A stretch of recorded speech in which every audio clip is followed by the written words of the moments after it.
Et bien bienvenue dans ce nouveau contenu à caractère vidéoludique. Alors vous vous souvenez, j'ai déjà fait 2 vidéos sur les premiers tweets sur certains sujets et tout qui vous avaient beaucoup plu. Alors avant tout, je résume rapidement le concept. En fait, j'utilise la recherche avancée sur Twitter. Ça permet de chercher des tweets avec un certain mot-clé à une certaine date précise. Par exemple, on peut voir tous les tweets qui comprennent les mots Big Flo et Oli en 2011. Et donc par exemple, on peut voir les premières personnes qui ont tweeté sur eux, qui ont dit genre Big Flo et Oli c'est vraiment le futur du rap français. Ceux qui ont fait des prédictions de ouf. Ou par exemple ceux qui ont tweeté sur Jul en 2014 et qui disaient genre ah bah lui c'est vraiment un effet de mode, en 2015 il disparaît. Et voilà, en fait c'est vraiment intéressant, vraiment marrant de voir ça aujourd'hui, voir ce qui se disait au début de plein de sujets, les prédictions de ouf ou du coup à l'inverse ceux qui se sont trompés totalement, et de quoi faire ça sur plein de sujets. J'ai fait un peu une liste de trucs vraiment intéressants, donc c'est parti. Et avant que ça commence, évidemment si vous l'avez pas encore fait, bah n'hésitez pas à exercer une pression digitale sur le contenu à caractère manuscrit, s'abonner et sur la cloche, c'est-à-dire abonnez-vous comme on dit dans le jargon de l'abonnement, ça fait plaisir. Allez c'est parti.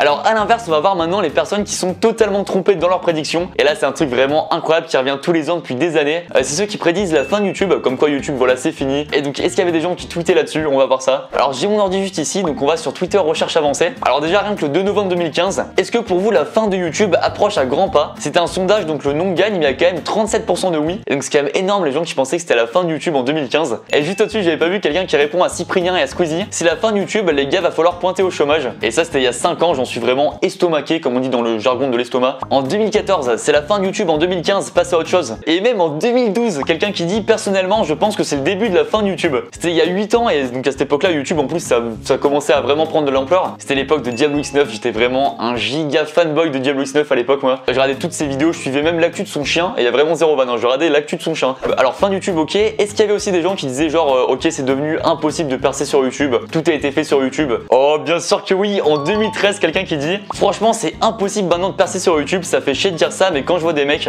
Attends, il n'y a pas de fin de phrase d'ailleurs.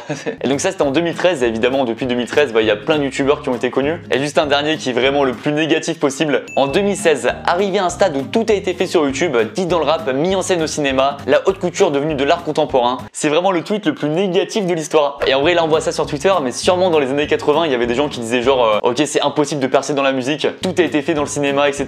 Donc voilà, évidemment je pense que c'est un truc qui revient depuis des années. Peut-être même qu'à l'époque des Romains les gens disaient ok c'est devenu impossible de percer dans le Gladiator Game, à vérifier historiquement. Avec Big Flo et Oli. Attendez, alors le premier album c'était en 2015. Bon évidemment ils ont fait des choses avant, mais on va dire qu'ils ont vraiment été connus du grand public en 2015. Mais est-ce qu'à l'époque où ils étaient vraiment jeunes, il y avait déjà des gens qui disaient genre ok ça va devenir des véritables stars du rap? On va regarder ça. On va regarder par exemple le 10 janvier 2012, quelqu'un qui dit Big Flo et Oli égale l'avenir. Donc déjà un premier tweet un peu visionnaire. Et d'ailleurs ce qui est marrant c'est que les fans de Big Flo et Oli se font appeler les visionnaires. Et donc eux qui ont prédit ça en avance, c'est un peu les visionnaires des visionnaires. Ça part là-dessus. D'ailleurs regardez juste en bas, ils répondent à quelqu'un en disant ah je rentrais de cours, mon vélo est rouge et swag, big up. Il est incroyable ce tweet. C'est vraiment l'emoji le plus gentil du monde. D'ailleurs c'est même pas un emoji en fait. Et j'aimerais bien qu'on le réutilise à nouveau parce qu'il est vraiment sous-coté celui-là. 5 janvier 2012, les haters me font tellement triper et presque 500 abonnés, ça monte hyper vite. Donc à l'époque ils avaient seulement 500 abonnés et l'évolution est incroyable en quelques années. Le premier fan extrémiste, je suis allé sur la ligne et j'ai tagué Big Flo et Oli. Alors un peu plus tard mais le 8 janvier 2014, cette photo vaudra cher dans quelques années. Bah regardez, je savais même pas mais il y avait Nekfeu qui avait partagé un de leurs clips, ils avaient fait un tweet pour le remercier. Nekfeu, merci d'avoir partagé les clips, ça fait trop plaisir, tu te rends pas compte. On se capte quand vous êtes dans le sud, hashtag la jeunesse. Oh le hashtag la jeunesse, qu'est-ce qu'il est beau. D'ailleurs ils ont identifié le mauvais compte, Nekfeu 0 abonnement, 160 abonnés, je suis pas sûr que ce soit lui. Oh c'est incroyable ça. Alors j'ai pas leur tweet mais regardez, il y a Nagui qui leur a répondu. Il suffit de déposer votre vidéo sur mytaratata.com et que ça plaise. Donc je pense qu'ils ont demandé à Nagui comment est-ce qu'il pouvait éventuellement participer à Taratata. Et attendez, si on tape Big Flo et Oli Taratata maintenant, et regardez ce qu'ils ont tweeté le 31 mai 2019, ce soir 23h sur France 2 pour Taratata avec le Padré. Oh le glow up incroyable, une évolution incroyable. Et ça aussi que j'aime bien avec cette série, c'est qu'on peut voir vraiment le début des artistes à l'époque où ils étaient vraiment pas connus. Allez on enchaîne. Alors ce qui peut être intéressant aussi c'est les premiers tweets sur Despacito. Évidemment voilà le phénomène sur YouTube. D'ailleurs ça a combien de vues ça? C'est à 6,8 milliards de vues, mais c'est tellement énorme. Et regardez, toutes les minutes encore il y a des commentaires sur le clip. Attendez, venez faire un truc, juste je commente la vidéo. J'ai jamais commenté Despacito donc c'est l'occasion ou jamais. Et je vais mettre un truc vraiment débile. Et je vais commenter super découverte, je pense qu'on va en entendre parler cet été. S'ajouter, si vous voulez n'hésitez pas à retrouver mon commentaire et à me faire percer. Devenir un top commentaire de la vidéo la plus vue, ce serait absolument fou. Allez bref, les premiers tweets du coup sur Despacito. Ok alors c'est sorti en 2017 et donc en 2016, en fin 2016, il y a le chanteur lui-même, donc Luis Fonsi, qui a annoncé le clip. Alors ça a traduit mon peuple, mais je pense que c'est mes fans. Le nom de mon nouveau single est Despacito, je vais les faire danser. Ce qui a lancé le phénomène, c'est ce tweet là. Et est-ce qu'il s'imaginait à l'époque que ça allait faire 6,8 milliards de vues? Je pense pas quand même. Et en fait je connaissais pas du tout lui avant Despacito, mais en fait à ce qui paraît c'était déjà vraiment une star dans son pays. Et donc ça a vraiment eu de l'ampleur dès le début après son tweet dans son pays. Mais par exemple en France ça arrivait beaucoup plus tard. Et le premier français à en parler c'est lui, le 14 janvier 2017. Pour les fans de son latino, à écouter en urgence Luis Fonsi feat Daddy Yankee Despacito. Et la prédiction est là, le 16 janvier 2017, j'annonce que Luis Fonsi feat Daddy Yankee Despacito, tube de l'été 2017. Donc très belle prédiction ça. Et donc après ça, donc il y a de plus en plus de gens qui en parlent et ça commence à évoluer un peu le 6 mars 2017. Même quand je veux écouter du rap ou de la pop, dans les suggestions YouTube il y a quoi? Luis Fonsi Despacito. Ça commençait vraiment à être de partout quoi. Donc là le phénomène est vraiment présent et quelques mois après, par exemple le 23 août 2017, je pense à ce stade même Luis Fonsi doit en avoir marre de Despacito. Donc on voit en quelques mois comment c'est passé du truc inconnu au phénomène, au truc un peu chiant. Ça allait très vite. Attendez, truc marrant, est-ce qu'il y avait des gens avant ça qui avaient fait un tweet avec les mots Luis Fonsi et Despacito, c'est-à-dire avant le phénomène, le clip, etc. Mais voilà, vraiment dans un contexte différent pour dire juste lentement quoi. Regardez par exemple en 2012, donc 4 ans avant Despacito, d'ailleurs le tweet est giga chelou. Félicitations, tu es le meilleur, j'aimerais être un moustique pour entrer dans ton oreille et te dire doucement chérie, cœur, un bisou. Imaginez, c'est ce tweet qui a inspiré Luis Fonsi, qui a vu ça, qui s'est dit oh Despacito c'est quand même un mot stylé, je vais en faire une chanson et après c'est devenu un buzz légendaire. Et attendez juste, est-ce que vous avez vu ça dans le décor là-bas? Regardez ça. Pour ceux qui ont vu ma vidéo avec Pierre Cross, j'achète un territoire en Écosse. J'ai reçu la plaque avec Lord Lucas Studio. Et si vous voulez aller voir sur mon Instagram, Lucas-Studio YT, j'ai fait des stories qui sont maintenant story à la une, où je montre tout ce que j'ai reçu avec ça, donc le colis, les certificats, etc. Donc n'hésitez pas à aller voir ça. Et évidemment, on commence déjà à préparer l'épisode 2 en Écosse. Et je vais remettre ça tranquillou ici. Alors on va encore prendre un autre style sur Minecraft. C'est à 200 millions de ventes aujourd'hui, Minecraft, c'est absolument ouf. Et c'est même le jeu le plus vendu de l'histoire. Et voilà, tu dis que les toutes premières personnes qui ont joué à ça, voilà, c'est pas évident à dire que ça va être le jeu le plus vendu de l'histoire. Et donc regardez le tout premier tweet de l'histoire sur Minecraft, c'était le 18 mai 2009, tu as aimé Infimineur, essaye Minecraft maintenant. Et donc c'est la première personne aussi qui a recommandé Minecraft. Et le même jour, Minecraft is amazing, avec un accent anglais absolument incroyable évidemment, d'où la plaque écossaise hein, évidemment. I want the territory. Et le premier français à avoir tweeté sur Minecraft le 4 août 2009, Minecraft c'est le bien ultime, true story. Et donc bravo à lui, c'est le premier français à avoir tweeté sur le jeu le plus vendu de l'histoire. Limite à mettre dans le CV entre deux diplômes, ça peut être utile. Et déjà en 2010, quelqu'un qui dit il y a trop de Minecraft.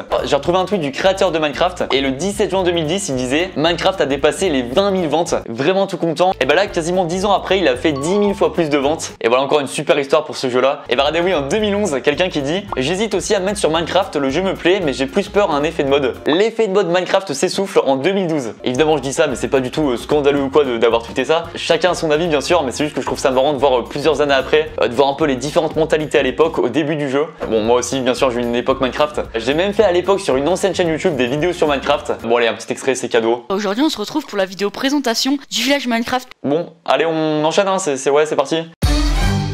Alors là aussi une histoire absolument folle, c'est celle d'N'Golo Kanté, parce qu'en fait lui il a une carrière assez atypique qui a évolué vraiment vite et vraiment j'adore ce gars. Et pour l'anecdote, regardez, même sur mon ordi j'ai un sticker N'Golo Kanté, c'était un sticker Panini à l'époque de la Coupe du Monde et je l'avais mis et depuis je le laisse. Bon, il a pris un peu cher le sticker mais voilà. Enfin bref, et donc ça pour dire que N'Golo Kanté, donc évidemment champion du monde 2018, champion de première ligue avec Leicester en 2016 après une saison absolument folle, et seulement 3 ans avant, regardez, il était à Boulogne. Regardez par exemple en 2013 un tweet de Boulogne, N'Golo Kanté devrait rejoindre le stade Malherbe de Caen dans les jours à venir.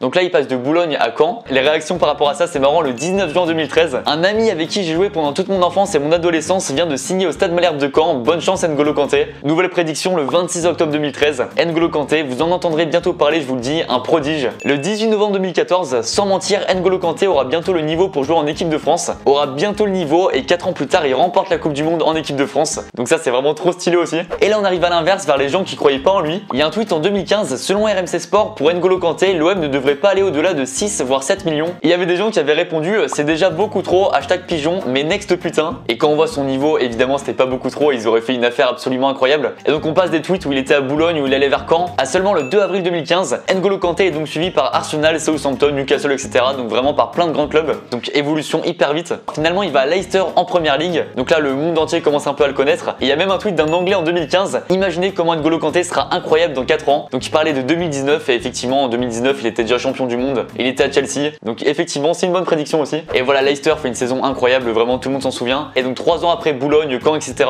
N'Golo Kanté devient champion de première ligue. Et les gens tweetent sur lui en disant honnêtement N'Golo Kanté est le meilleur joueur de première ligue actuellement. Voilà encore une fois une très belle histoire. Allez suivant. Alors intéressant aussi les premiers tweets sur Colonel Riel à l'époque. Voilà, en 2010-2011 il y a pas mal de gens qui écoutaient. D'ailleurs depuis le temps, comment va Aurélie 16 ans qui attend un enfant? Voilà, je vous le dis, moi j'arrive pas à dormir sans savoir ce qu'elle est devenue. En 2012, je viens de découvrir un new son là, Colonel Riel Aurélie, trop bon, en plus un pagna à moi m'a dit que c'est le cousin Admiral, t'es loleux. Non, j'ai rien compris. Le 11 septembre 2012, Colonel Riel, c'est lui le futur grand du rap game. Au tout début, le 18 août 2010, qui est vraiment celui que l'on nomme Colonel Riel, hashtag buzz. Wow, le 20 juin 2011, je vous disais, Colonel Riel c'est mon idole, il est trop sexe, mon futur mari, mon papier peint c'est ses dents. Wow, c'est costaud là. Petit tweet collector, le 8 février 2011, un tweet de Mr V le vrai. Il demandait des gens qui sauraient jouer Colonel Riel celui au piano pour m'accompagner. Et à l'époque, il avait eu 0 réponse, c'est un peu triste. Ouais, ça aussi, ça évolue depuis le temps. Le 1er février 2011, les filles rêvent toutes qu'un mec nous dise les paroles de Colonel Riel celui. Je suis pas sûr qu'elles pensent encore ça en 2020 parce que je vois pas un mec là qui en date avec une fille lui dit les paroles de celui de Colonel Riel et la fille qui est vraiment sous le charme. Voilà, c'est vraiment l'homme qu'il me faut, il est si romantique. Et le 5 février 2011, il y a quelqu'un qui avait dit Colonel Riel, je le vois déjà dans les reportages du genre, que sont-ils devenus? Alors regardez, j'ai tapé Colonel Riel effet de mode et là on arrive à une transition parfaite. En 2014, quelqu'un qui dit Jul c'est un effet de mode comme Colonel Riel. Et je propose justement qu'on regarde ce que les gens disaient sur Jul à l'époque. Alors voilà, du coup maintenant les premiers tweets sur Jul. Est-ce qu'il y avait des gens qui avaient prédit à l'époque qu'il allait percer, qu'en 2020 il resterait un des plus gros vendeurs du rap français? Alors là, avant qu'il perce, c'est un peu les premières prédictions là-dessus. Le 8 novembre 2013, Jul c'est le futur sur ma mère. Regardez encore mieux même le 5 novembre 2013. J'aime trop Jul mais personne connaît. Non attendez, j'aime trop hashtag Jul, c'est encore mieux ça. 3 novembre 2013, Laura me fait écouter son Jul je sais pas quoi là. Donc à l'époque il y avait quasiment personne qui le connaissait. Et du coup est-ce qu'il y avait des gens qui disaient que c'était qu'un effet de mode, qu'il allait s'arrêter très vite? Par exemple regardez le 23 avril 2016, en 2020 ça va lâcher des qui se rappellent de Jul, alors qu'en 2020 ça reste un des plus gros vendeurs. Mais même avant ça, excusez-moi, j'ai pas vu en 2014. Pour moi Jul il fait du bon son mais c'est juste un effet de mode. Jul n'est qu'un coup de buzz dont on n'entendra plus parler dans pas longtemps, croyez-moi. Alors voilà, qu'on aime ou qu'on n'aime pas, faut quand même remarquer qu'il a quand même su résister à tout ça. Et donc voilà, ça reste vraiment très fort, donc un grand bravo à lui pour ça. Donc là on voit un peu les remarques négatives avec Twitter. Mais c'est pareil, est-ce qu'à l'époque, il y a des centaines d'années, genre quand Gutenberg il a inventé l'imprimerie, est-ce qu'il avait déjà des haters qui lui ont envoyé des lettres en mode de toute façon ton truc ça percera jamais là, ton imprimerie c'est qu'un effet de mode. De toute façon arrête ce que tu fais, en 1500 plus personne parlera à toi, tu seras has-been. Les premiers tweets également sur TikTok. TikTok ça fait quelques années que ça commence à faire parler, mais là je pense que c'est vraiment depuis quelques mois que c'était beaucoup plus démocratisé, qu'il y a quasiment tout le monde qui l'utilise. Enfin pas tout le monde mais le grand public, beaucoup de gens l'utilisent quoi. Et ça commence très fort avec le 27 janvier 2018, une information incroyable. TikTok c'est une appli, vraiment un tweet révolutionnaire. Seulement il y a 2 ans, le 28 mai 2018, TikTok l'application la plus téléchargée au monde, quasi inconnue en France. Voilà, c'était juste il y a 2 ans. Et c'est vrai qu'il y a 2 ans quasiment personne n'en parlait il me semble. TikTok, le futur réseau social qui va détrôner Facebook, Instagram, Twitter, Snapchat. Et donc qui mettait une image de LOL dans le style ça arrivera jamais. Alors qu'au final je sais pas si ça a détrôné, mais je pense que là récemment c'est quand même une des applis au top qui marche quasiment le mieux. Les gens qui utilisent TikTok, vous êtes un effet de mode, donc ça c'était en 2018, alors que justement la mode était même pas arrivée. Le 17 septembre 2019, donc ça c'était juste il y a quelques mois, les TikTok en France c'est presque fini, 2020 s'annonce plutôt bien, alors qu'au final en 2020 c'est là où c'est vraiment le plus utilisé. Et ça c'est pareil, c'est un des réseaux sociaux qui a vraiment évolué de ouf, qui a vachement changé d'image aussi. Et voilà, c'est devenu un truc vraiment que beaucoup de gens utilisent. D'ailleurs dont moi, n'hésitez pas à me suivre sur TikTok, Lucas-du-bas studio. Voilà, petite promo au passage. Donc on a fait encore pas mal de sujets que je trouvais assez intéressants, à la fois des gens qui ont prédit des choses folles, des gens qui sont trompés. Évidemment c'est totalement normal, je dénigre rien, mais voilà, c'est juste que je trouve ça marrant de voir plusieurs années après ce que les gens pensaient d'un sujet à l'époque. Et aussi ce que j'aime bien c'est que là on a pu voir aussi certaines belles histoires, N'Golo Kanté, même des trucs comme Minecraft etc. Et voilà, du coup je trouve ça assez motivant aussi, donc c'est vraiment cool. Voilà en tout cas j'espère que cette vidéo vous a plu. Si c'est le cas, pensez à laisser un pouce bleu, à vous abonner à ma chaîne YouTube, à partager cette vidéo à vos potes, ça fait toujours super plaisir. Allez en tout cas merci et à bientôt pour de nouvelles vidéos.